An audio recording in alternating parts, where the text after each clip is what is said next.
Pues buenas tardes a todos, bienvenidos a este taller.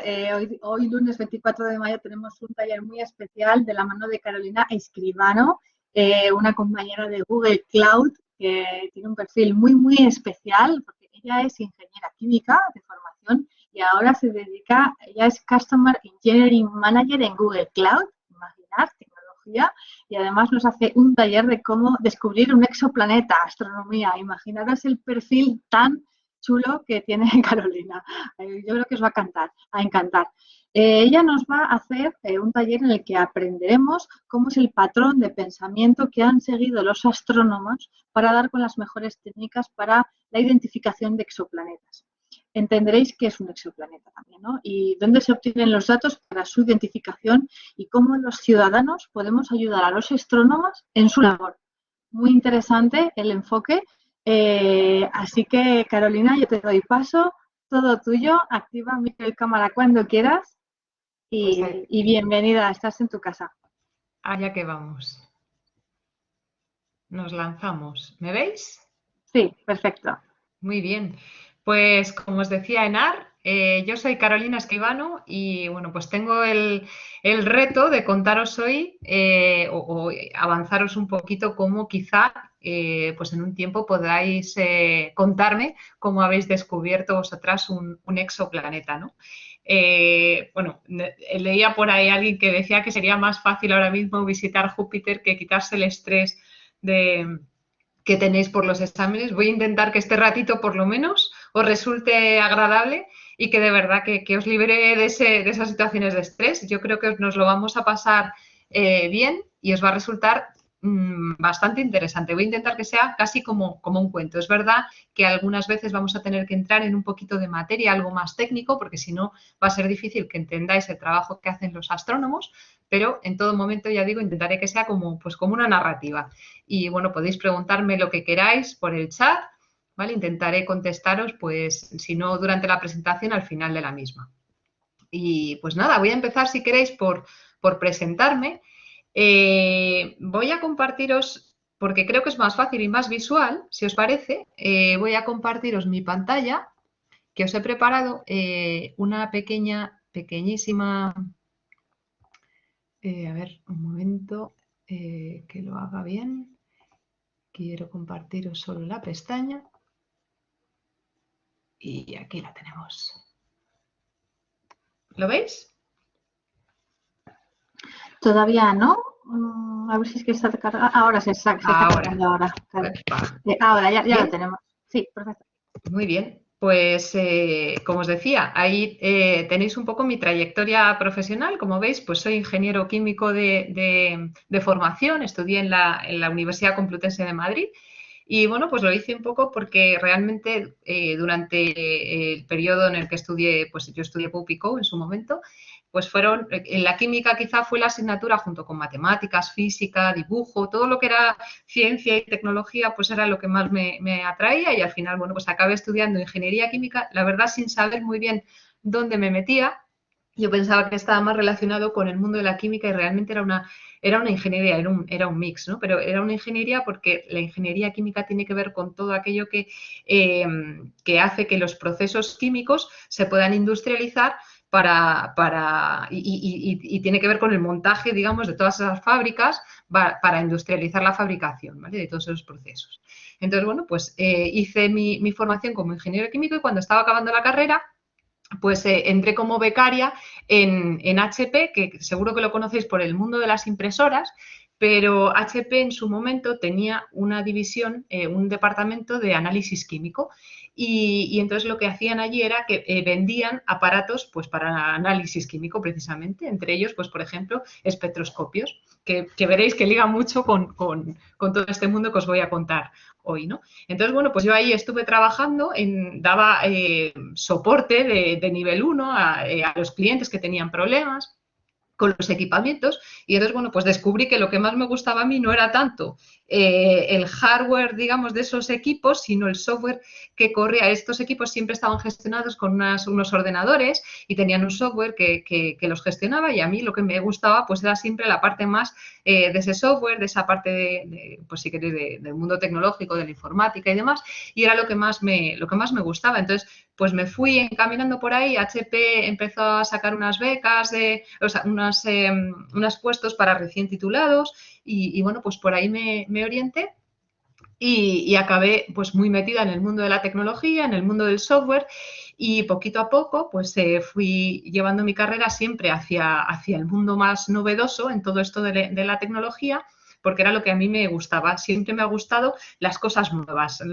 Soy una persona que si me describo con una frase, siempre me describo como una persona curiosa. Me gusta, me encanta lo nuevo y me atrae como, pues, como una mosca a la miel, ¿no? Y entonces pues me metí en todo lo que tenía que ver con el mundo del cloud, de la nube. Y bueno, pues ahí trabajé en empresas como IBM, que no sé si os sonará, algunos sí, otros posiblemente no. Es una empresa, una multinacional que fue muy conocida hace muchísimos años, sigue siéndolo. Y hoy trabajo en Google, como os decía, en AR, ¿vale? Y bueno, pues en este camino como os decía, en el que ya veis que he hecho distintas cosas, ¿no? Además, otra de las cosas de las que más orgullosa me siento es que siempre tuve ahí como una especie de tema por resolver, y es que yo desde pequeña, pues una de las cosas que más me había gustado siempre y más me había apasionado era mirar el cielo. Me quedaba alucinada mirando las estrellas y siempre pues me he hecho preguntas, no me preguntes por qué, pero me hacía preguntas del tipo, las estrellas, ¿qué tendrán? ¿Por qué estarán ahí? ¿Qué habrá ahí detrás? ¿No? ¿Cómo podríamos saber más? ¿Estamos aquí solos? ¿Hay alguien más? Bueno, pues todas esas cosas cada día necesitaba saber más, hasta que un día ya, fijaros, con 42 años creo que tenía en ese momento, tenía una niña pequeña, estaba trabajando con un trabajo que realmente es bastante demandante de tiempo, estaba organizando mi boda en ese momento. Pues con todo eso decidí bueno, la boda, digamos, vino en medio. Que me apuntaba a un máster y me inscribí en el máster de Astrofísica y Astronomía de la Universidad Internacional de Valencia, que se hace todo vía web, y la verdad es que acabé pues encantada. Y entonces hoy os vengo a contar pues algunas cosas que he aprendido y que realmente creo que os van a apasionar, como me han apasionado a mí, ¿no? Y voy a ver si soy capaz entonces de despertaros un poquito de esa curiosidad que he tenido yo siempre, y llevaros también por este camino tan bonito que voy descubriendo, ¿no? Entonces, bueno, pues antes de empezar a hablar de descubrir un exoplaneta, sí que me gustaría bueno, si os animáis a contestarme por el chat, preguntaros qué pensáis vosotras que es un exoplaneta. ¿Qué pensáis que es un exoplaneta? A ver, antes de que yo os cuente aquí un rollo.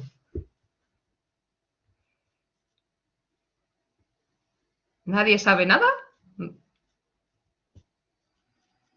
Jeje, no vale buscar en Google, ¿no? Un planeta que se encuentra fuera del sistema solar. Un planeta que orbita alrededor de otro sol. Un planeta pequeño. Una estrella que orbita una estrella que no es el Sol. Planetas similares a la Tierra. Bien, bueno, pues habéis acertado algunas, otras os habéis quedado un poquito más lejos, pero básicamente un exoplaneta es un planeta que se encuentra pues fuera del sistema solar. Alguien lo decía por ahí, ¿no? Se encuentra fuera del sistema solar, y en general, pues casi todos esos exoplanetas están orbitando otras estrellas pues que pudieran ser similares quizá a nuestros soles o ligeramente diferentes, ¿no? Pero también nos vamos a encontrar planetas que no orbitan estrellas, se llaman planetas errantes, y pues a veces están orbitando en torno a un centro galáctico, y suelen ser planetas en los que, bueno, pues su estrella posiblemente ya haya desaparecido, ¿vale? Eso es lo que es un exoplaneta, un planeta que está fuera del sistema solar. Entonces he usado la palabra planeta para descifraros lo que es un exoplaneta. Pero entonces, ¿qué es un planeta? ¿Qué es un planeta? ¿Qué pensáis que es un planeta? Y no vale buscar en Google.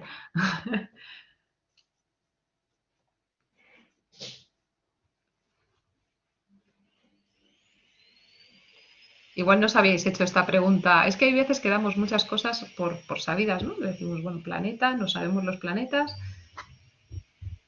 Un astro que gira alrededor de una estrella con una composición determinada. Materia que gira. Muy bien. Bueno, pues un planeta, un conjunto de materia menor que una enana marrón y con una masa mínima. Mira, muy interesante esta definición. Un cuerpo celeste que gira alrededor de una estrella. Bien, pues os voy a decir, un planeta realmente tiene que cumplir 3 cosas para ser un planeta, porque si no lo llamaríamos exoplaneta. El primero, que gire alrededor del Sol para ser un planeta. El segundo requisito es que tiene que tener una masa suficiente como para mantener un equilibrio hidrostático, ¿vale? Es decir, ha adquirido una forma esférica y por eso está en equilibrio y no colapsa. Y luego además tiene que tener una cierta dominación de su órbita. Bueno, esto lo que implica es que ha sido capaz de limpiar o de atraer todas las pequeñas particulitas o pequeños cuerpos que había, más que partículas, pequeños cuerpos que había a su alrededor y ha evitado que invadan su órbita esos cuerpos, pequeños cuerpos asteroides que hay a su alrededor. Por eso, si recordáis, bueno, yo no sé si vosotros habéis estudiado que el sistema solar tiene 8 planetas o 9 planetas. En mi época os puedo decir que se estudiaba que el sistema solar tenía 9 planetas. Hoy en día sabemos que el sistema solar tiene 8 planetas y Plutón, que era el planeta que considerábamos también el 9º, pues ha sido descatalogado como planeta y se le ha considerado un planeta enano, porque solo cumple los 2 primeros requisitos, ¿vale? Tiene al final cuerpos orbitando a Plutón, que son cuerpos pequeños, no son polvito o partículitas, sino que son cuerpos de una entidad suficiente como para que no se le pueda considerar un planeta. Bien, pues ¿por qué vamos a buscar exoplanetas? ¿Por qué pensáis que deberíamos buscarlos? Bueno, pues o sea, lo primero de todo, si pensáis en por qué buscar exoplanetas, es que nos puede dar una información pues muy interesante sobre cómo se ha formado nuestro sistema solar, ¿no? Si nosotros vemos, vamos a buscar algo fuera y vemos que hay planetas en formación, exoplanetas en formación, pues quizá podamos entender cómo se ha formado el sistema solar que nosotros conocemos. También quizá nos permita conocer más de cómo se ha formado la Tierra, ¿no? Y de si el resto del universo que vemos a nuestros alrededores, pues puede o no ser similar a lo que nosotros vemos. ¿Os habéis planteado que quizá el universo que hay ahí fuera del sistema solar pudiera ser muy distinto a lo que vemos nosotros aquí? ¿No?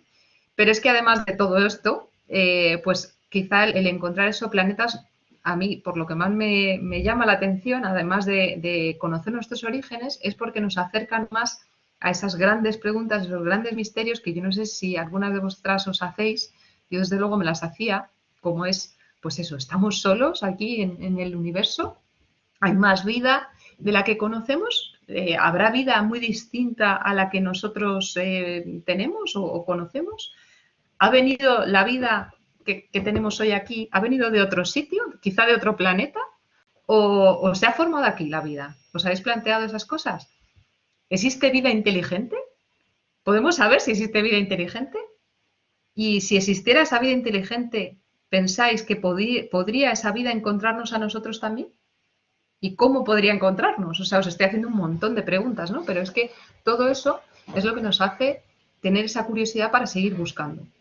Entonces, pues por todas estas razones que os estoy contando, los científicos aficionados y, bueno, muchísimas personas curiosas, porque ya no es solo los propios científicos, sino ya digo, aficionados de la calle, llevan años intentando pues saber muchísimo más.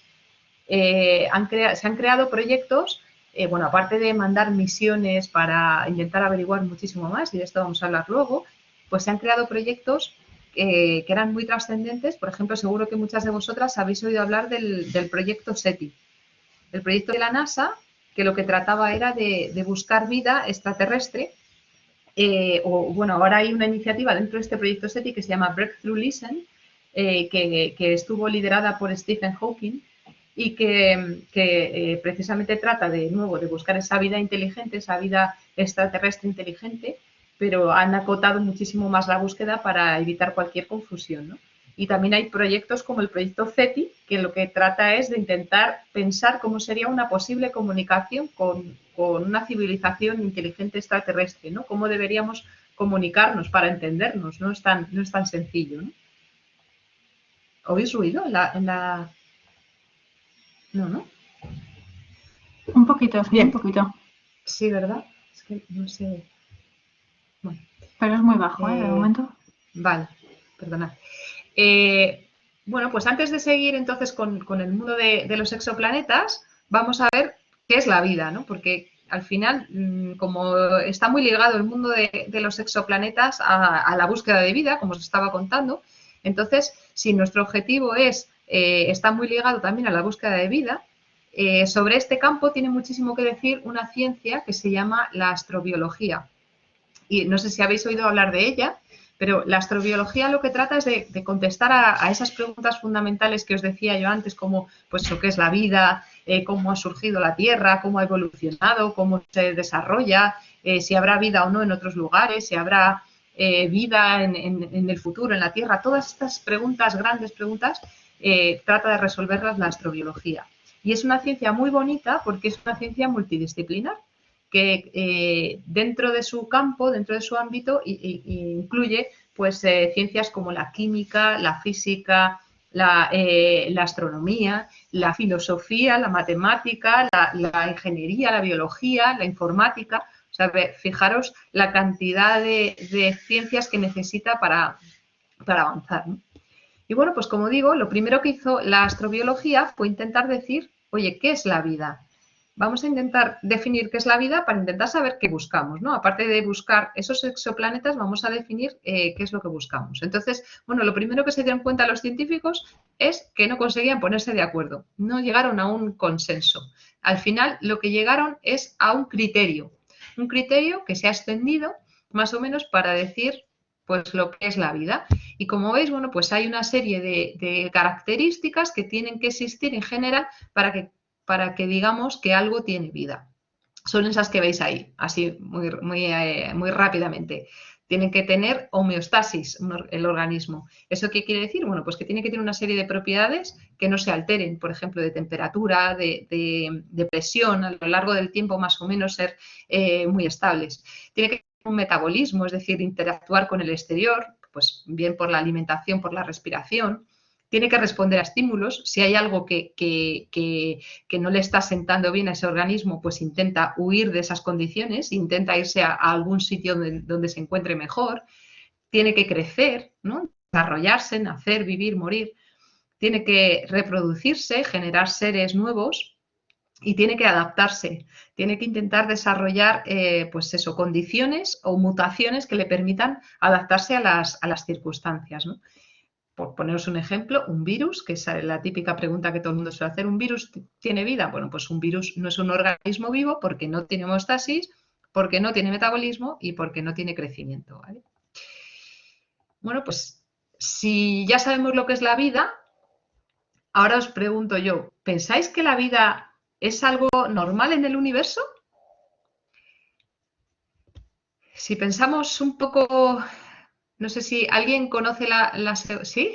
¿Pensáis que la vida es algo normal en el universo?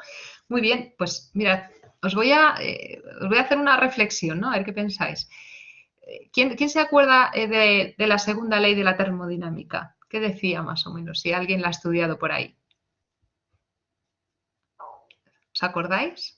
La segunda ley bueno, igual no la habéis estudiado todavía, ¿eh? No lo sé. Igual yo no recuerdo muy bien lo que se estudia en cada año de instituto, pero básicamente la segunda ley de la termodinámica lo que nos dice es que todos los procesos que ocurren en el universo realmente siempre se realizan o ocurren de forma que van a incrementar el desorden, ¿vale? El desorden a su alrededor. Si pensamos en la vida, cuando un organismo está vivo, lo que está haciendo está aumentando el orden, ¿no? Está creando un sistema, por ejemplo, de células, de tejidos, de órganos, donde todo está más ordenado. ¿no? No está tan desordenado. Es decir, la vida realmente pareciera que va en contra de esa segunda ley de la termodinámica.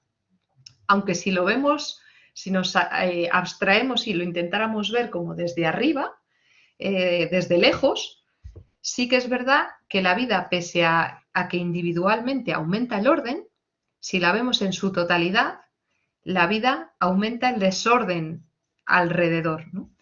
Bueno, pues al interactuar con mayor número con todo su entorno y con todos los seres, pues lo que creamos es mucho más caos a nuestro alrededor y de cierta manera, pues podríamos decir que, bueno, no estamos violando ese principio. Pero entonces, pues sigamos pensando. ¿Quién se atreve a decirme o quién cree que... ¿Cuál pensáis que es el elemento o los elementos que más abundan en el universo? En el universo, ¿cuáles pensáis que son los elementos de la tabla periódica que más abundan en el universo? Muy bien, fenomenal. Fenomenal. El hidrógeno y el helio, exactamente. El hidrógeno y el helio, y sobre todo el hidrógeno, son los elementos que más abundan en el universo. Y sin embargo, en los organismos vivos, tal y como los conocemos nosotros, ¿cuáles son los elementos que más abundan? Muy bien. El carbono, el nitrógeno, el oxígeno, el hidrógeno, evidentemente.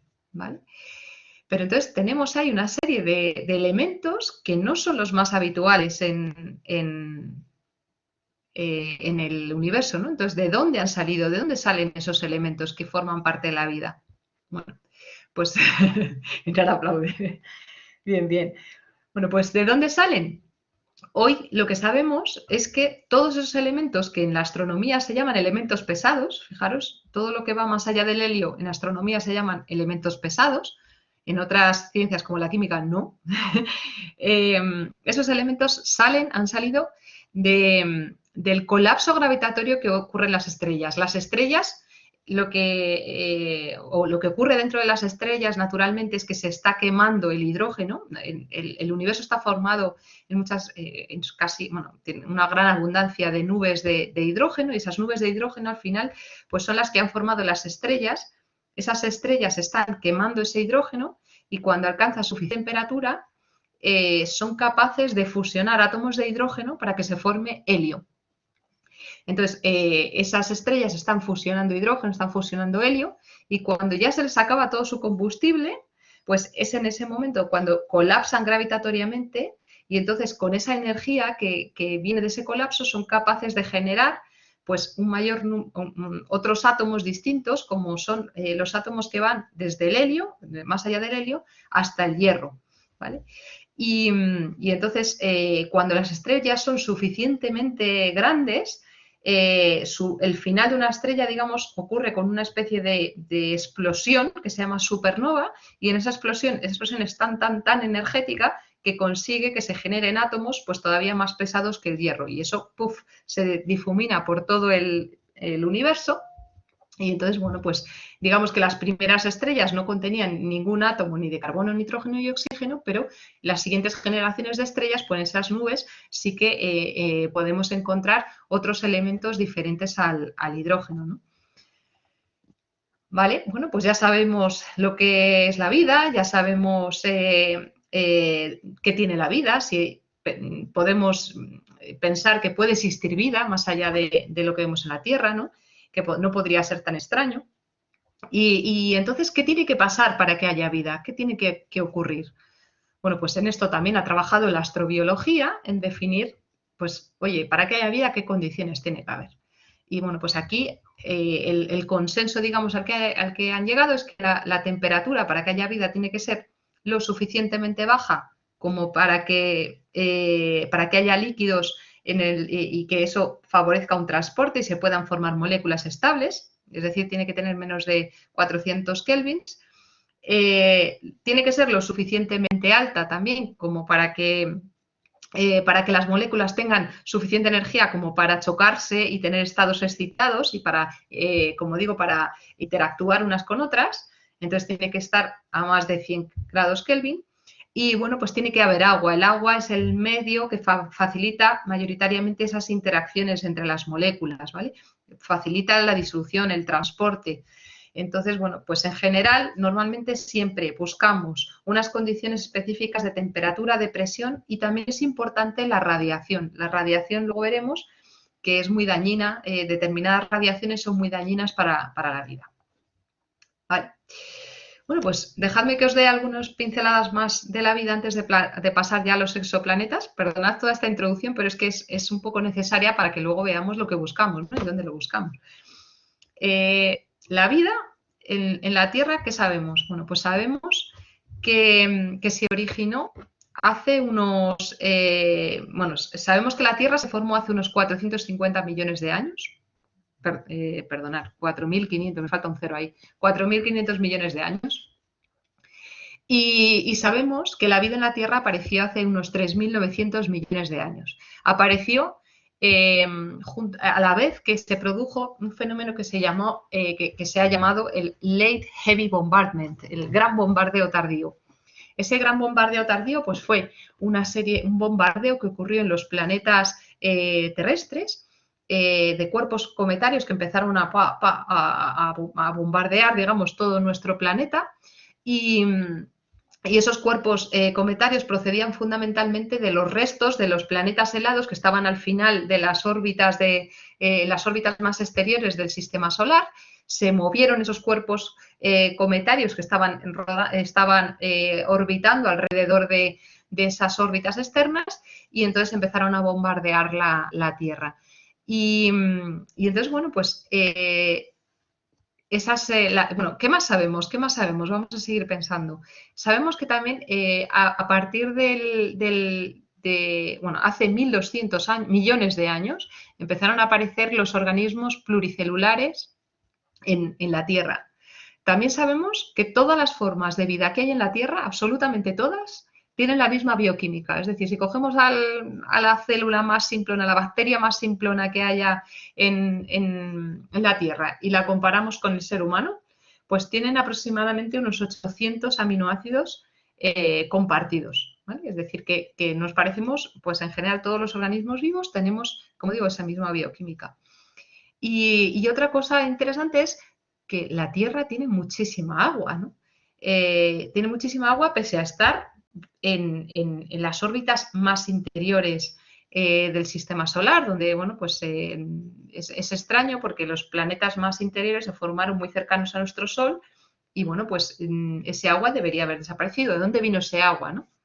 Entonces, bueno, pues la explicación más plausible y la que bueno, toma más fuerza es que toda ese agua que tiene la Tierra, pues seguramente procedió de todos esos cuerpos cometarios que fueron impactando con la Tierra y que nos trajeron ese agua en su interior, porque sabéis que casi todos los cometas bueno, los planetas exteriores son planetas helados que tienen gran cantidad de agua, ¿no?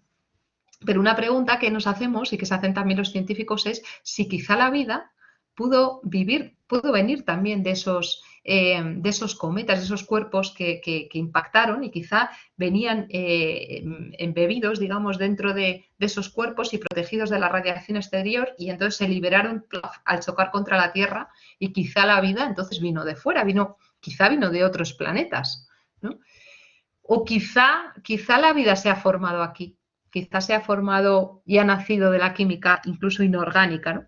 Entonces, pues para esto se han hecho muchísimos experimentos. Pues por ejemplo, se ha hecho un experimento que se llama el de la sopa primordial, que lo podéis buscar por ahí por internet, donde lo que se ha intentado es, pues como los alquimistas de antaño, pues se ha intentado crear, o como Frankenstein, ¿no? Intentar crear vida de la no vida, es decir, crear vida de la química inorgánica. Se ha intentado replicar las condiciones que tenía la Tierra pues en aquel momento, cuando se generó la vida, tanto de temperatura, de presión, bueno, de todo, ¿no? Y lo único que se ha conseguido es generar aminoácidos, pero no se ha conseguido crear vida.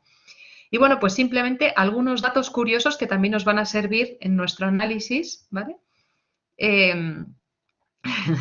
en nuestro análisis, lo que veis ahí es que los bípedos simplemente llevamos en la Tierra, aparecimos hace unos 3 millones de años. Bueno, aquí también hay bastante... no hay acuerdo porque se han encontrado fósiles incluso más antiguos, bastante más antiguos que esto, ¿vale? Pero bueno, las teorías que había hasta más formadas hasta la fecha es que los bípedos aparecimos hace 3 millones de años, que es un 0,07% del tiempo que lleva la vida en la Tierra. Si pensamos además, pues cuándo apareció la primera tecnología en la Tierra, y cuando hablo de tecnología estoy hablando de tecnología que se hizo gracias a la utilización del pensamiento abstracto del ser humano, pues estamos hablando simplemente de 50.000 años y eso es un 0,001% del tiempo que lleva existiendo la vida en la Tierra. Y si hablamos de tecnología que fuera captable desde fuera, es decir, que alguien desde fuera de la Tierra pudiera captar la tecnología o ver la tecnología que usamos, estamos hablando solo de 100 años. Fijaros, 100 años. Estamos hablando de un 0,5 ceros y un 2% del tiempo que lleva la vida en la Tierra, ¿no? Esto es también para que reflexionemos un poco, porque a lo mejor en otros exoplanetas ocurre lo mismo. Quizá una vida inteligente pues solo puede ser detectada en una franja temporal muy, muy, muy pequeña. Y el tiempo, bueno, pues nos está impidiendo que encontremos esas otras civilizaciones, ¿no? Entonces, bueno, pues ¿qué vamos a buscar en esos otros planetas? Además de buscar esos planetas en sí mismos, deberíamos buscar, bueno, pues lo que queremos también es encontrar esa vida, ¿no? Queremos encontrar una vida, si es posible, multicelular. Queremos buscar vida inteligente. Para que haya vida inteligente, pues esa vida ha tenido que encontrar una forma de almacenar su memoria, ¿vale? Y crear estructuras que se puedan transmitir de generaciones a generaciones para hacerse cada vez más inteligente. En general, pues vamos a buscar vida que se base en la bioquímica que conocemos, carbono, hidrógeno, oxígeno, nitrógeno, y que se base en agua líquida, ¿vale? Eso es lo que estamos buscando. Luego os contaré también algunas nuevas tendencias sobre esto, porque todo va cambiando. Y este campo, además, cambia muy deprisa. Bien, pues si ya sabemos lo que buscamos, entonces, ¿dónde sería deseable encontrar exoplanetas para que tuvieran vida, ¿no? ¿Dónde los deberíamos buscar? Pues los deberíamos buscar en una zona, pues en general hemos dicho que casi todos los exoplanetas están orbitando estrellas, ya hemos dicho que hay algunos por ahí errantes, pero vamos a centrarnos en los que orbitan estrellas. Entonces deberíamos buscarlos en aquella zona que se denomina habitable, que es aquella en la que se permita la existencia de agua líquida y de esas condiciones que hemos hablado de temperatura, que son las que facilitan o favorecen que haya vida tal y como la conocemos y tal y como la queremos encontrar, ¿no? Entonces, bueno, pues esas zonas habitables van a ser diferentes en función del tipo de estrella del que estemos hablando. Hay muchísimos tipos de estrellas y en función de su tamaño, pues cambia también la temperatura de la estrella. Por ejemplo, si estamos hablando de estrellas enanas rojas, como veis ahí, nuestro Sol sería el del medio, por ejemplo, una enana roja pues tiene una temperatura mucho más fría que nuestro Sol. Al tener una temperatura más fría que nuestro Sol, la zona habitable estará mucho más cercana a la enana roja que en la zona habitable que está delimitada para nuestro Sol. Y lo contrario ocurriría en una estrella masiva, donde la zona habitable pues, estaría muchísimo más lejos de su estrella. ¿Vale? Otra cosa también importante es que nosotros, los organismos vivos que estamos en los planetas, pues además también estamos transformando nuestro planeta y transformamos sobre todo el entorno de nuestro planeta, ¿no? ¿Cómo se os ocurre bueno, ahora está muy de moda, ¿no? ¿Qué estamos haciendo, por ejemplo, en la Tierra? ¿Cómo lo estamos transformando? En este caso, no positivamente. ¿Cómo se os ocurre? ¿Qué estamos haciendo en la Tierra que no nos gusta demasiado? El calentamiento global, ¿verdad? Es ese ciclo del carbono que como estamos generando nosotros de forma artificial, estamos generando gases que originariamente no deberían estar en la atmósfera, Bueno, pues eso hace que estemos impactando de alguna manera nuestra atmósfera. Es decir, que es interesante esto, ¿no? Porque quiere decir que la vida inteligente, es capaz de generar algo que nosotros o los científicos llamamos biomarcadores, que son moléculas que alguien desde fuera podría detectar y podría saber que esas moléculas no deberían estar ahí. ¿Por qué no deberían estar ahí? Porque esas moléculas, sin que existiera vida, se volverían inestables en una atmósfera y desaparecerían. Por ejemplo, el oxígeno, si no existiera vida, tendería a desaparecer en 4.500 años aproximadamente, el oxígeno desaparecería de la Tierra. ¿Vale?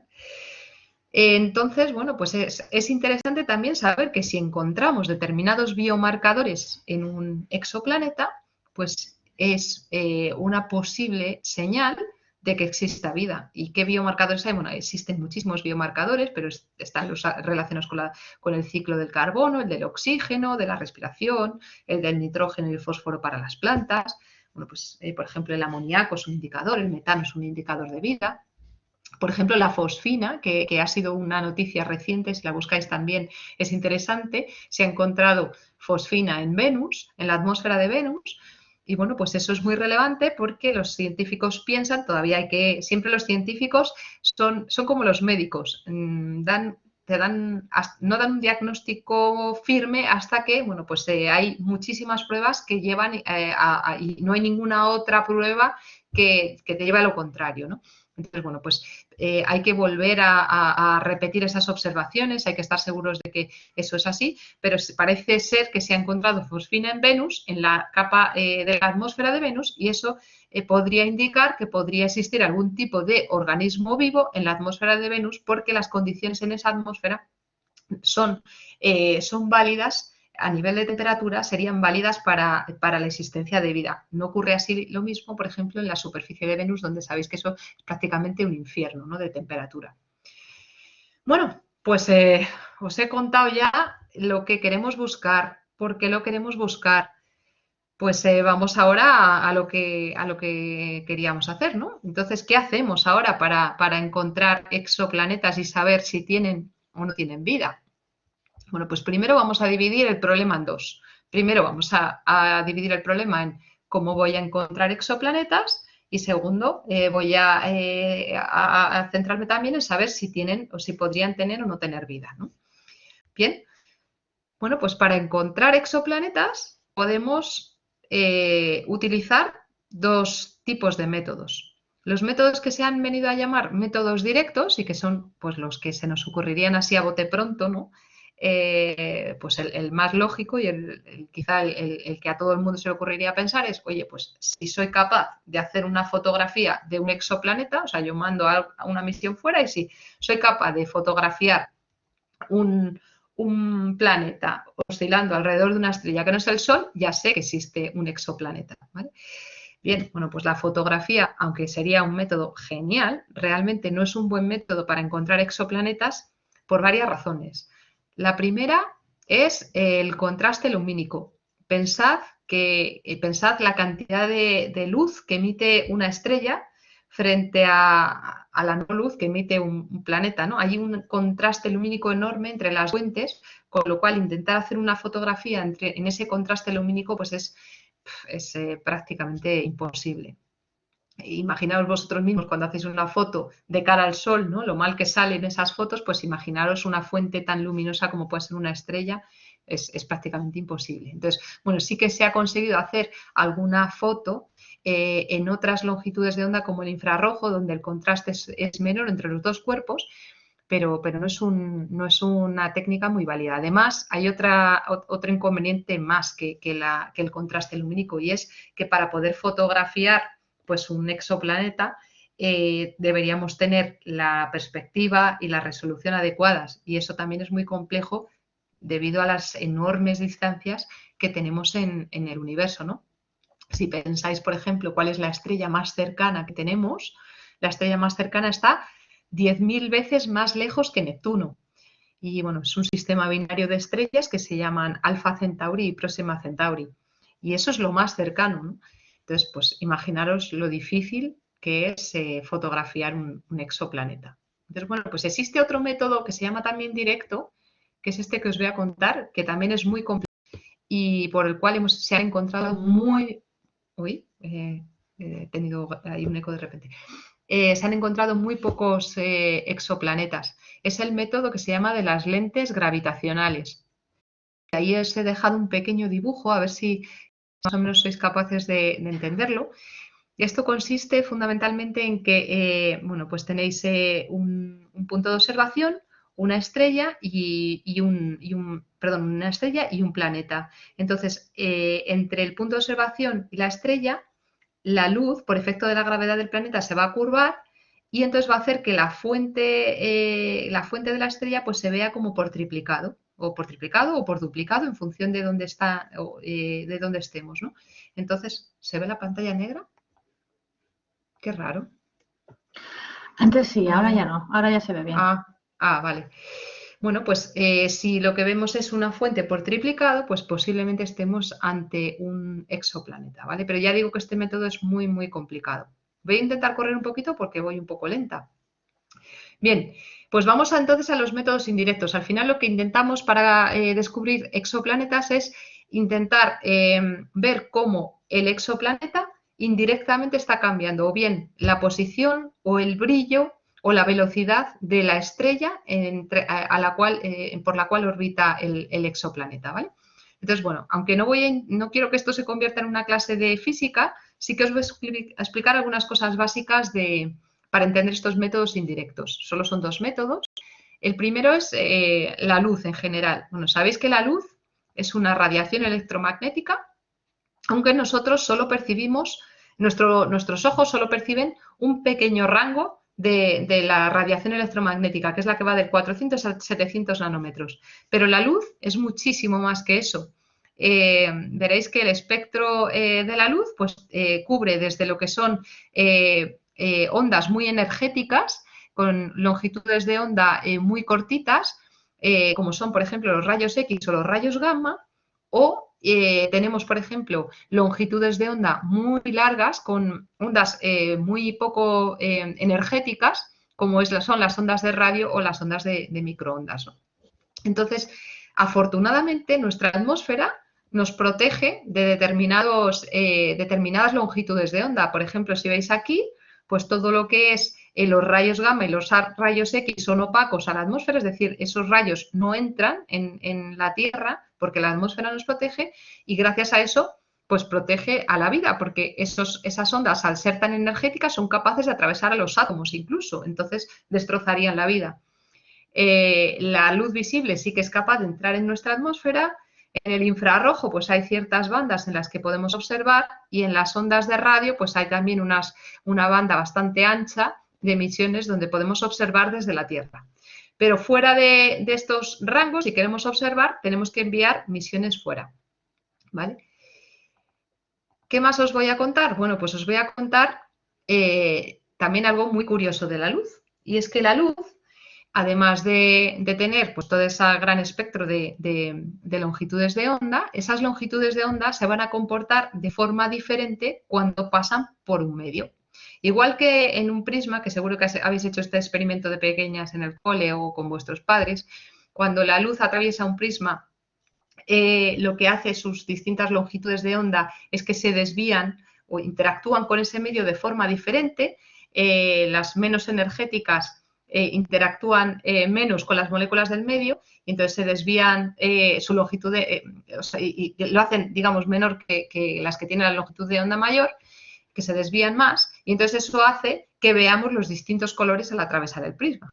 Bueno, pues por esta razón, es decir, cuando la luz interactúa con el entorno, esto es lo mismo que ocurre en la luz que procede del Sol. El Sol, digamos, cuando la luz nace del centro del Sol, esa luz que nosotros vemos hoy se originó hace 1 millón de años en el interior de la estrella. O sea, fijaros, lo que estáis viendo hoy, la luz que veis hoy, ha tardado 1 millón de años en salir del Sol. ¿Por qué? Porque esa luz va a estar interactuando con todas las moléculas que tiene la atmósfera del Sol en su interior y al interactuar con esas moléculas, pues se van produciendo unas absorciones de determinadas longitudes de onda, que las vamos a detectar como estas pequeñas marquitas negras que veis ahí en el espectro, estas pequeñas faltas, ¿vale? Y entonces nosotros en los laboratorios hemos sido capaces de identificar para cada una de las moléculas dónde, en qué longitudes de onda se producen esas absorciones. Entonces tenemos un catálogo muy claro de dónde absorbe cada uno de los elementos químicos de la tabla periódica y cada una de las moléculas. De manera que si nosotros cogemos la luz que viene de un astro, somos capaces de saber qué atmósfera, qué elementos y qué moléculas hay en la atmósfera de ese astro, ¿vale? Fijaos con qué poco, que es la luz, ¿no? Somos capaces de saber tanto. Bueno, pues ahí os dejo una frase que a mí me gustó mucho, ¿no? Y es que el universo realmente tiene el tamaño prácticamente de todas las playas, de la arena de todas las playas de la Tierra, y nosotros, la Tierra, somos un grano de arena. Y siendo un grano de arena, hemos sido capaces de saber que somos un grano de arena y que existen todas esas playas con todos esos granos de arena, ¿no? Y esto lo hemos sabido simplemente gracias a la luz. Bien, bueno, pues aquí, ya que os he contado un poco lo que es un espectro de luz, vamos a ver ahora el método que utilizan los científicos para descubrir esos exoplanetas. El primero es el método de la velocidad radial. Si una estrella no tuviera un cuerpo planetario, un exoplaneta orbitándole alrededor, el espectro que observaríamos nos daría esas líneas que os decía, esas carencias del espectro, nos las mostrarían exactamente donde deberían estar, donde las esperamos, donde nosotros en el laboratorio vemos que deberían estar. Sin embargo, ¿qué pasa cuando hay un exoplaneta alrededor de una estrella? Se produce lo que se llama el problema de los dos cuerpos. Y es que en ese caso realmente no es que haya un planeta orbitando alrededor de la estrella, sino que un cuerpo realmente está orbitando, los dos cuerpos orbitan en relación a un nuevo centro que se define como centro de masas de los dos cuerpos. Evidentemente ese centro de masas va a estar muy, muy cercano a la estrella, porque la estrella es mucho más masiva que el planeta. Pero eso produce unos pequeños bamboleos, unos pequeños movimientos en la estrella y también en las líneas que vemos del espectro de la estrella. Fijaos en el vídeo y lo vais a ver muy claro. ¿Veis? Cuando se mueve el planeta hacia un lado, las líneas del espectro se mueven hacia un lado, cuando el planeta gira hacia el otro lado, porque la estrella está ocasionando un movimiento indirecto también en la estrella, muy pequeñito, un pequeño bamboleo muy pequeñito. Entonces, si nosotros vemos ese desplazamiento en las líneas, pues podemos intuir que ahí hay un exoplaneta. Y se llama de velocidad radial porque los científicos lo que hacen es medir las diferencias entre esas longitudes de onda observadas y las esperadas, obtienen la velocidad radial y a partir de esa velocidad radial obtienen a través de estas gráficas como la que os veis aquí, pues otros parámetros como son, por ejemplo, la masa del planeta, el periodo orbital de la estrella y también se obtiene la temperatura media, la temperatura efectiva que se llama de ese exoplaneta, ¿vale? Entonces, cuanto más cerca esté un planeta de su estrella y cuanto más masivo sea ese planeta, más va a variar esa velocidad radial y entonces, bueno, pues este método es muy bueno para detectar exoplanetas que sean muy grandes y que estén muy cerca de la estrella. No es tan bueno para detectar planetas pequeñitos que estén lejos de su estrella. Tenemos otro método muy interesante también, que es el método que se llama del tránsito planetario. Y en este método, bueno, lo vamos a ver aquí también, que es más fácil verlo que explicarlo. Como veis, en este momento, aquí lo que se produce es una caída del brillo cuando el planeta pasa por delante de la estrella. Entonces nosotros lo que hacemos es, estamos observando la luminosidad de la estrella y lo que observamos es, ¡paf!, una caída de, como digo, de esa luminosidad.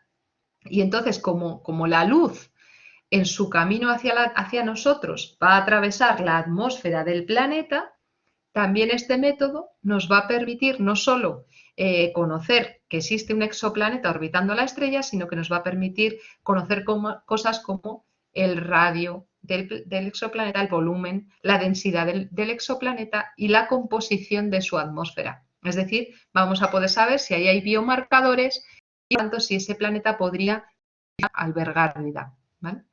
Entonces, este método es muy interesante, pero está restringido a que podamos ver esos tránsitos. y eso, bueno, pues hace que solo podamos verlos si estamos en determinados planos de visión, ¿vale? Entonces, bueno, ¿es todo tan fácil? Bueno, si yo miro una estrella y veo que cae su brillo, pues ya sé que existe un exoplaneta. Bueno, pues no es tan sencillo, ¿vale? Existen otras cosas con las que nos podemos confundir. Existen algo que se llaman estrellas variables, que son estrellas que pulsan. Entonces, al pulsar, pues realmente cambian el brillo también periódicamente. Existen estrellas binarias, que alguien lo mencionó por ahí, que son estrellas que orbitan una en torno a la otra. Lo que pasa es que ahí la caída del brillo es tan grande que son muy difíciles, digo muy fáciles, perdón, de diferenciar de los exoplanetas. Existen manchas solares que aparecen en las estrellas y que también producen caídas de brillo, pero ahí es más difícil que sean periódicas. Entonces, los científicos sí que tienen formas de diferenciar cuando se trata de un exoplaneta de cuando se trata de todas estas otras alternativas que pueden estar surgiendo. Bien. Bueno, pues, perdonad, ¿existe otra forma de buscar vida además de estos exoplanetas? Pues sí, existe otra manera, ¿no? Que es lo que os decía antes, que qué cosas además de biomarcadores generamos la vida, estamos generando como vida inteligente en la Tierra. O sea, cómo alguien desde fuera nos podría detectar a nosotros. Pues si lo pensáis, aparte de biomarcadores, también dejamos algo que los científicos llaman tecnofirmas. Y esas tecnofirmas pues son señales del uso de nuestra tecnología. Por ejemplo, algo que llevamos emitiendo años y años y que son ondas que salen al espacio y que además no interfieren con el polvo que hay en el universo, son las ondas de radio, las señales de radio que emitimos, ¿no? Las señales de televisión, señales de radio, todo eso, digamos, se emite al espacio. Entonces, bueno, nosotros podríamos coger un telescopio y barrer un área, un radiotelescopio y barrer un área muy grande del cielo y buscar también señales de vida inteligente, ¿no? Podríamos buscar señales de radio en determinadas frecuencias, sabiendo que esas frecuencias no van a ser interferencias con nuestras señales o con nuestras misiones, y eso es justo lo que hace el proyecto Breakthrough Listen del proyecto SETI, ¿vale? O podemos coger donde hay exoplanetas que ya hemos encontrado por otras técnicas y podemos intentar ver si hay señales de vida habitable, o sea, señales tecnofirmas en esas zonas. Este método es más lento, pero también es más dirigido, ¿no? Y puede ser más interesante. Bueno, pues hasta la fecha, como os decía, para encontrar exoplanetas lo que hemos hecho es utilizar estos métodos, pero de forma muy masiva. Entonces hemos enviado, por ejemplo, también misiones al espacio. Las más interesantes son estas que veis ahí, la misión Kepler, que ya no está en operación, se envió en el año 2009 y trataba de buscar fundamentalmente planetas terrestres. Ha estado 9 años en el espacio. Y bueno, pues ha permitido descubrir más de 2.600 exoplanetas aproximadamente. Y bueno, pues todavía hay datos que se están sacando de esta misión Kepler y todavía se están sacando, como digo, nuevas informaciones. Y la información de esta misión pues se expuso al público inmediatamente, ¿no?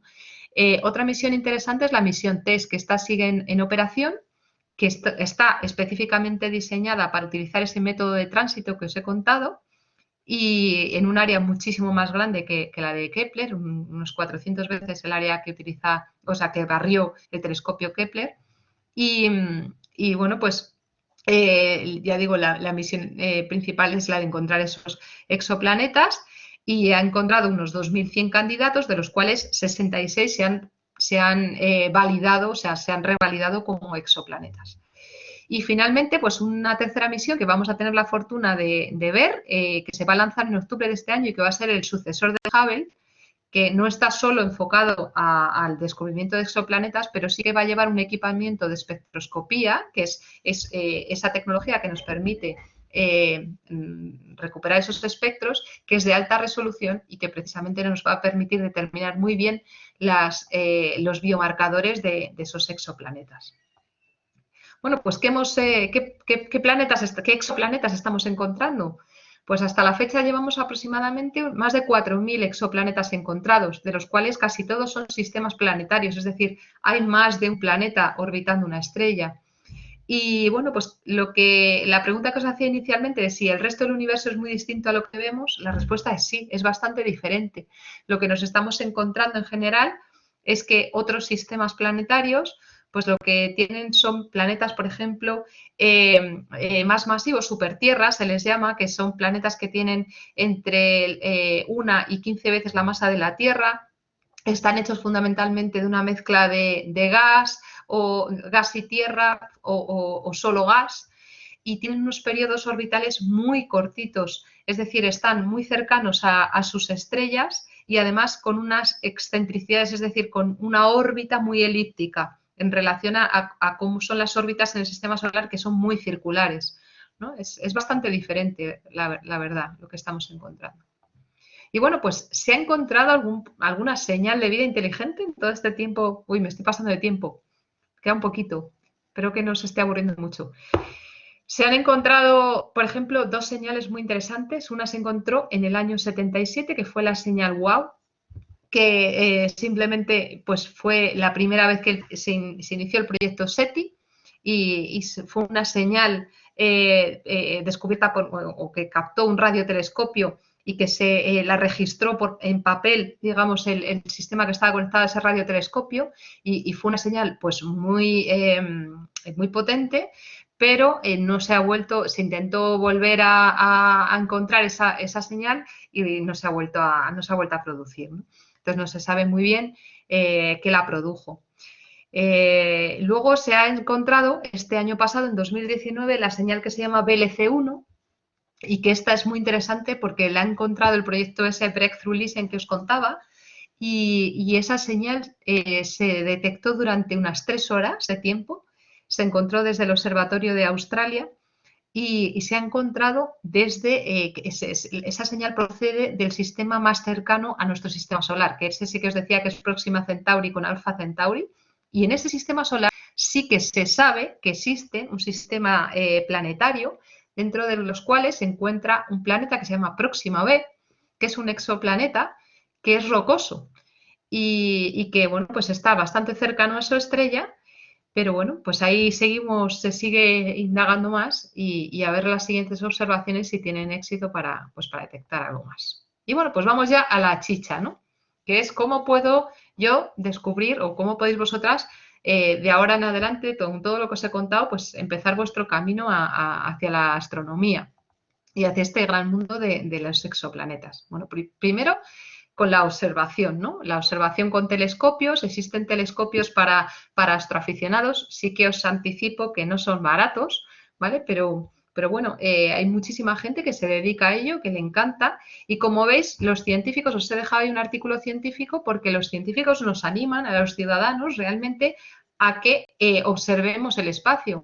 Pensad que en el espacio los tiempos pues toman otra dimensión. ¿Sabéis, por ejemplo, cada cuánto tiempo se puede ver el tránsito de Mercurio desde la Tierra? Bueno, pues se puede ver unas 13 veces por siglo, en intervalos de 3, 7, 10, 13 años, ¿no?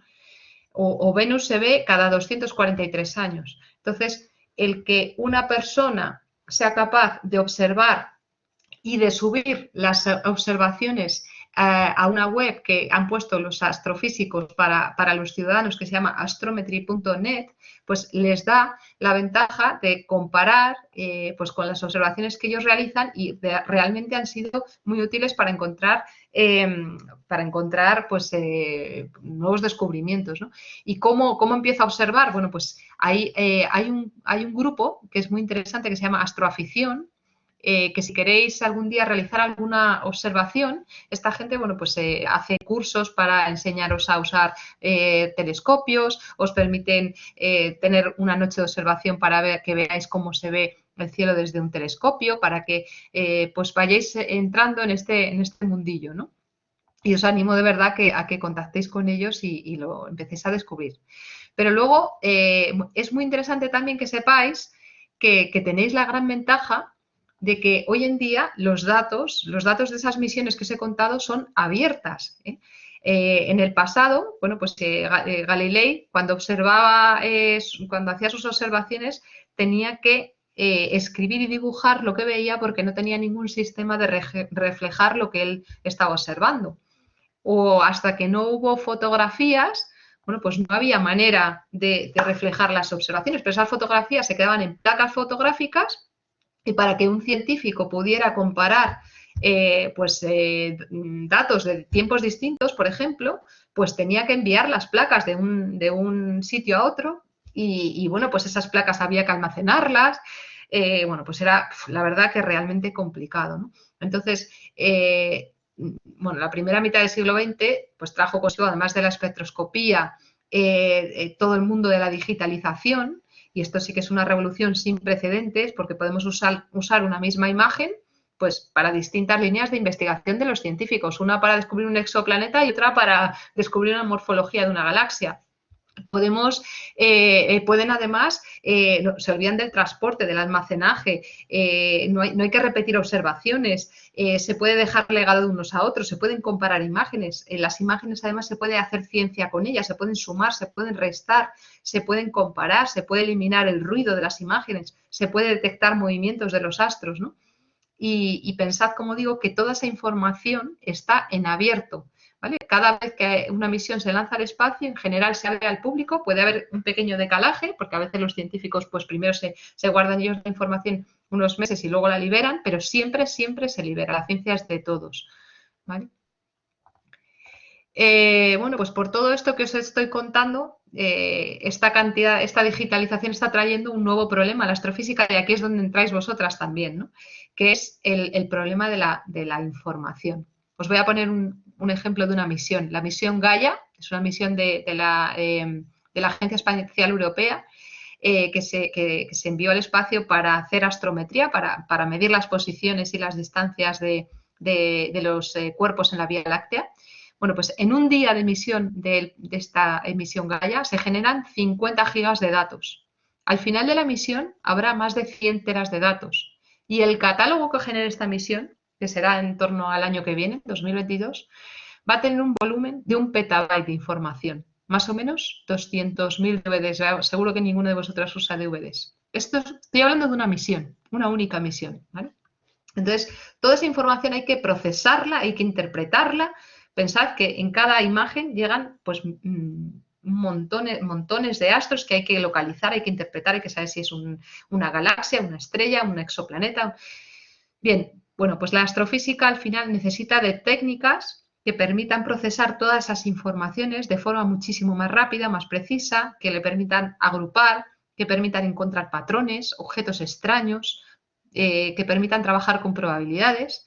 Entonces, al final, necesitan trabajar con técnicas que a veces no están tan ligadas a la astronomía y sí más a la tecnología y al mundo del software y del hardware, ¿no? Como es la inteligencia artificial, la minería de datos, todo esto que veis ahí, las redes neuronales. Y bueno, pues ahí es donde vosotros podéis aportar muchísimo, ¿no? Hoy en día aprender, por ejemplo, a programar y a utilizar librerías de inteligencia y técnicas de inteligencia artificial no es tan complicado. Cada vez hay plataformas que lo ponen todo más sencillo y aquí, bueno, pues voy a presumir de mi empresa porque Google Cloud precisamente es una de ellas, que no solo, digamos, os facilita el utilizar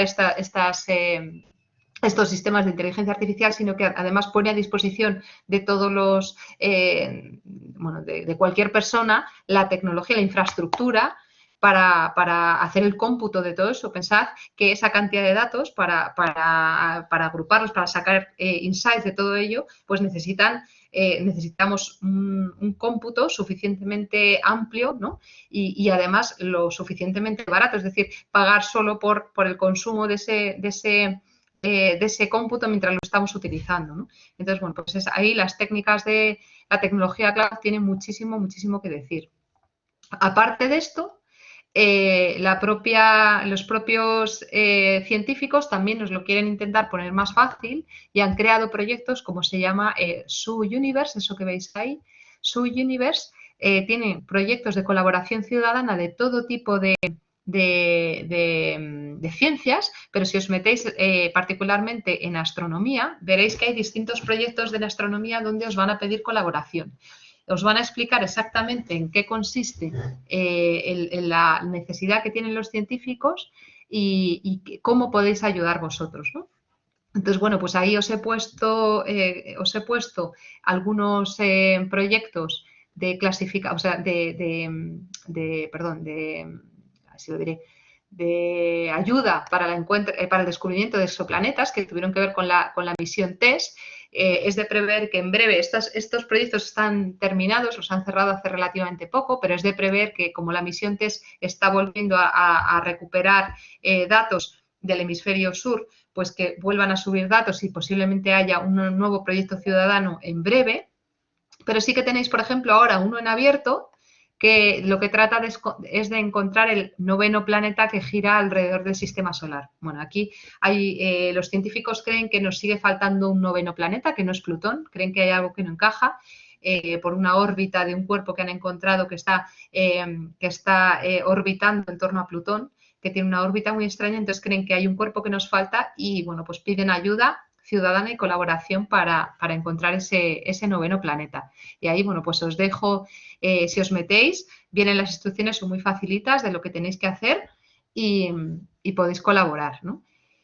Y entonces, bueno, pues aquí, perdonadme, y quería, no os he puesto algo muy interesante, que es aquí este pequeño vídeo. ¿Cómo hicieron ellos para lograrlo? Es decir, si yo tuviera el interés de la astronomía y digo, bueno, voy a buscar algún planeta que todavía no descubrieron, ¿qué necesito? Pues Guillermo, ellos tuvieron a su alcance los datos del más reciente telescopio para observación de planetas extrasolares o de exoplanetas. Ese es un telescopio que se llama TESS, son las siglas en inglés de Transiting Exoplanet Survey Satellite, que es un satélite, como lo dice su nombre, que está observando el firmamento, está observando todo el firmamento y lo que hace es registrar periódicamente la luz de las estrellas. Entonces, cuando se ven las estrellas durante un tiempo suficientemente largo, se pueden observar si hay atenuaciones que indiquen que hay planetas a su alrededor. Entonces es como, por ejemplo, si alrededor de una bombilla, de un foco de luz, hay un insecto y se alcanza a ver en una habitación que hay una atenuación de la luz simplemente porque el insecto, que puede ser muy pequeño, está dando vueltas alrededor de ese bombillo. Entonces, lo que hicieron estos adolescentes, pues fue utilizar datos, minar esos datos que vienen de este telescopio de última generación que está funcionando desde abril de 2018. Obviamente no lo hicieron solos. Ese estudio está conectado, de hecho el primer autor de ese estudio es un profesor de MIT, Tansu Daylan, y pues ahí está la conexión. Pero entonces lo que es bien interesante, Guillermo, esto es ciencia ciudadana. Obviamente son adolescentes y por eso pues parece más sorprendente, pero en la astronomía nosotros estamos generando continuamente cantidades enormes de datos, observaciones de galaxias, planetas, estrellas, y muchas veces los astrónomos no tenemos el tiempo o no tenemos el enfoque para observar todos, pues, esa gran cantidad de datos. Entonces hacen lo que se llama minería de datos, que es observar en ese mar de información cosas que se nos han escapado a los astrónomos, y ese es el resultado que estamos viendo ahora. Bueno, pues como veis, no os estoy contando algo que no haya pasado, es decir, los datos están ahí. Si os metéis en la misión TESS, os metéis en Kepler, tenéis todos los datos de esas misiones a vuestra disposición. Sí que es verdad que tenéis que aprender un poco a entender la información que se están dando esas misiones, pero es que en la web podéis encontrar absolutamente de todo. Python, Astropy es una librería para los que os guste programar. Bueno, pues Python está súper de moda y nos permite aplicar técnicas de inteligencia artificial de forma muy sencilla, y Astropy es una librería muy dedicada a la astronomía y bueno, pues ahí tenéis, las opciones están. Ahora pues se trata de que vosotros queráis dedicarle el tiempo para hacer como estos chicos, ¿no? Ver de toda la información que hay, intentar encontrar pues un exoplaneta, ¿no? Y nada, la conclusión es, tenéis información que otras generaciones pues soñaron con tener. Imaginaros Galileo con esos cuadernos, lo que hubiera soñado por tener los datos de la misión Kepler a golpe de clic. Tenéis la tecnología que nunca antes existió. Podéis crearos una máquina bueno, una infraestructura con la CPU suficiente o las GPU suficientes como para analizar el volumen de datos que necesitéis a golpe de un clic. Ahí mi empresa, gracias a Google Cloud, pues os suministra, por ejemplo, este tipo de tecnologías en un portal a golpe de clic. Y lo tenéis todo, simplemente tenéis que soñar, como digo, alto y bueno, pues ayudar a la humanidad a elevarse, ¿no? Y ahí, bueno, pues cada uno es responsable de lo que quiera conseguir. Y nada más, espero que os haya gustado. No sé si tenéis alguna duda. Perdonad que me haya pasado 10 minutos del tiempo. No pasa nada, Carolina. Bueno, hemos perdido algunas en el camino, pero sabemos que a veces los horarios no les van a las 6, pueden empezar alguna actividad.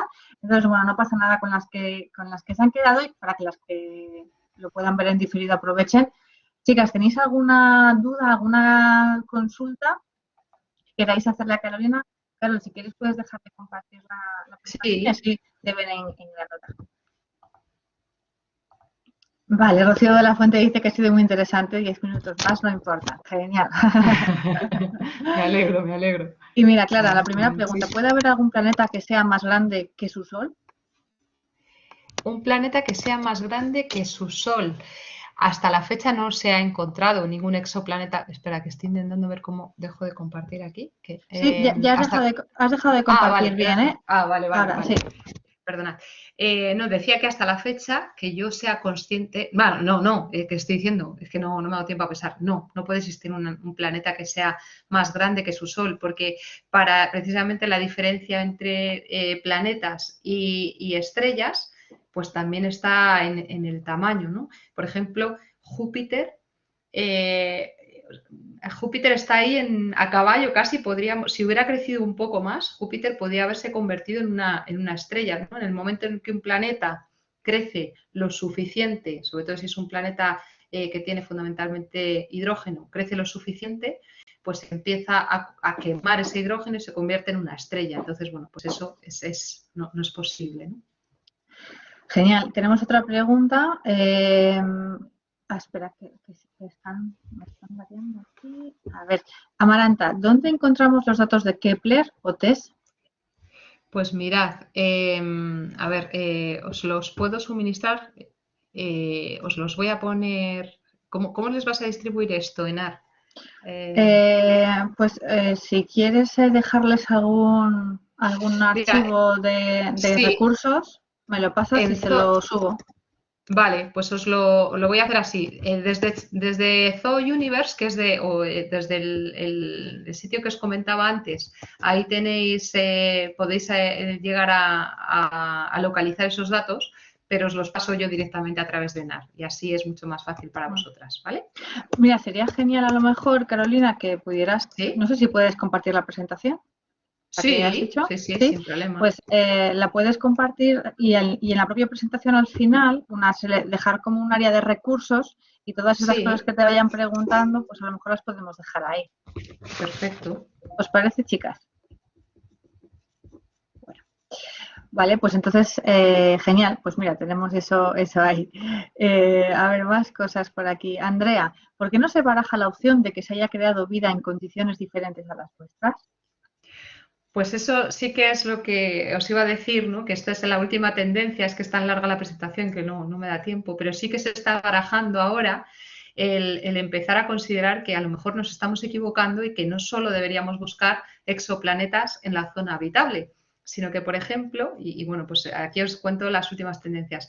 En el propio sistema solar se sabe que existen, por ejemplo, satélites como, por ejemplo, algunos satélites de Júpiter, como Europa, que tienen agua congelada debajo de la capa de hielo que tiene el planeta. Entonces se está empezando a plantear que quizá pudiera existir vida, porque ahí las temperaturas pues serán bastante más cálidas que en el exterior, porque precisamente esa capa de hielo exterior protegerá tanto de la radiación como de las temperaturas tan gélidas, y quizás pudiera estar desarrollando vida incluso inteligente, pero dentro del agua, ¿no? Entonces, es algo que en la Tierra no existe, pero que quizá quizá en otros planetas pudiera existir, ¿no? Entonces eso es algo que están los científicos empezando a pensar y bueno, pues están empezando a plantear enviar misiones, este tipo de satélites para ver si quizá por ahí pues pueden encontrar algo. Interesante. APC nos pregunta por qué están diciendo a veces que a veces sí, a veces no, que Plutón es un planetoide. Es lo que os digo, o sea, la conclusión al final es, a día de hoy se considera planeta enano, no se considera planeta y es por lo que os dije, ¿no? Porque Plutón no ha limpiado su órbita de esos pequeños cuerpos, de hecho se ha encontrado un cuerpo que es prácticamente del tamaño, creo que de Neptuno, oscilando alrededor de Plutón, con lo cual, pues como no cumple el tercer requisito, ha habido mucha polémica, ¿no? De definir lo que era un planeta.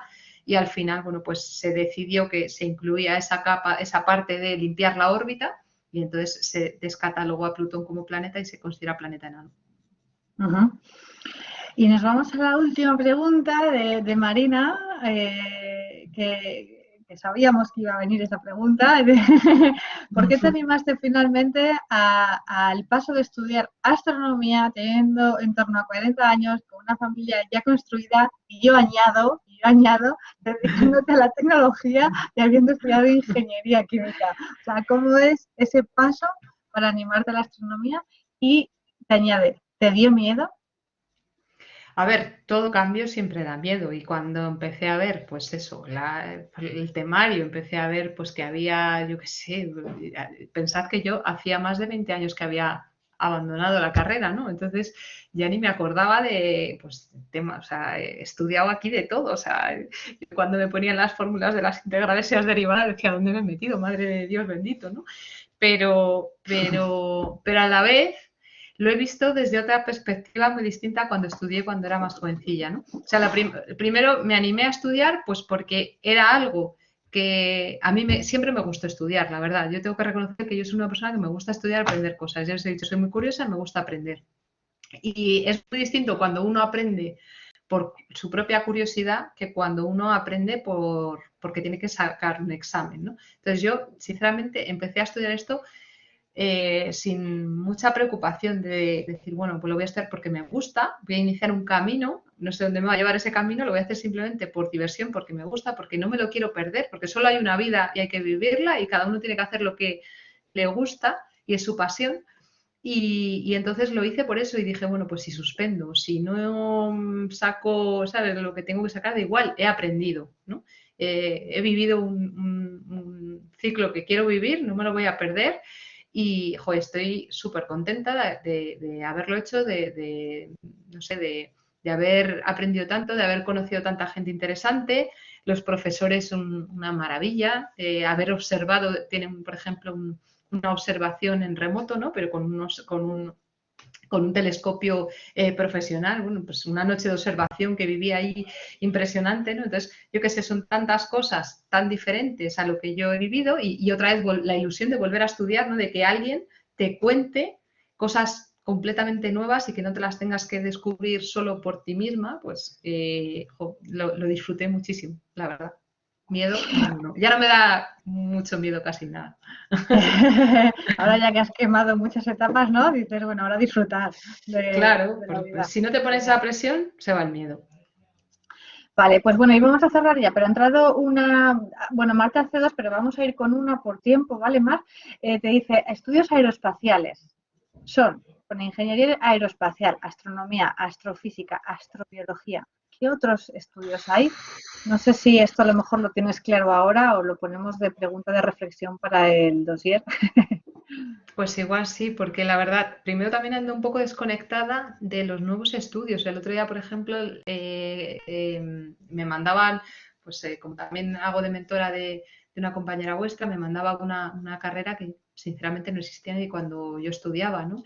Entonces sé que hay cosas nuevas y sinceramente no conozco qué otros mundos, pero por ejemplo, yo que sé, hay ingeniería aeroespacial, astronomía, astrofísica, astrobiología, la geología, aunque os parezca curioso, ¿no? La gente que estudia geológicas, bueno, pues ahora se lleva mucho también a hablar de la minería espacial. Sabéis que no solo queremos llegar a exoplanetas, otra razón por la que se se quiere conquistar otros planetas del sistema solar, no es solo por encontrar vida, ¿eh? También es por encontrar nuevos materiales, por ejemplo, ¿no? Entonces, la geología es otra ciencia que al final está muy ligada con este mundo. Bueno, Sí. de hecho, ahora hace poco han descubierto no sé qué es un cometa que está formado por oro y que están intentando ver cómo acceder a él, algo así, ¿no? Me ha parecido. Pues puede ser, mira, ese no, fíjate, no lo he leído, ¿ves? Pero sí hay, o sea, está claro que incluso puede haber materiales nuevos que no conocemos, ¿no? Entonces, el ser capaz de conseguir esos nuevos materiales, de encontrar técnicas nuevas o pues minerales nuevos, es algo que también tiene muchísimo valor, ¿no?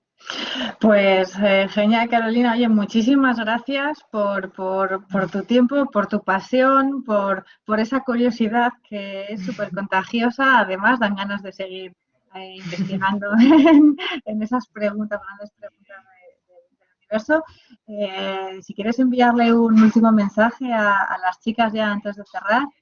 Nada, mi último mensaje, solo deciros que seguro que muchas de vosotras estáis ahora pues pensando que vais a estudiar y tenéis la presión de elegir la carrera y si me equivocaré, no me equivocaré, pues deciros que no os vais a equivocar porque la vida es muy larga, siempre tenéis la ocasión de volver de ir al camino, o sea, de seguir vuestra pasión. Lo primero es que intentéis localizar cuál es vuestra pasión, ¿vale?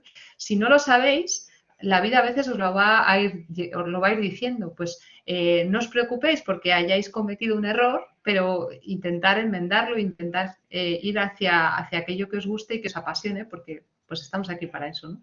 Y nada más. Pues un beso muy gracias. fuerte y mucha suerte en vuestros exámenes. Con este mensaje nos vamos, un mensaje súper importante y que intentamos repetirlo además a lo largo del curso. Así que muchísimas gracias, Carolina. Esperamos volver a poder contar contigo pronto porque ha sido un gustazo.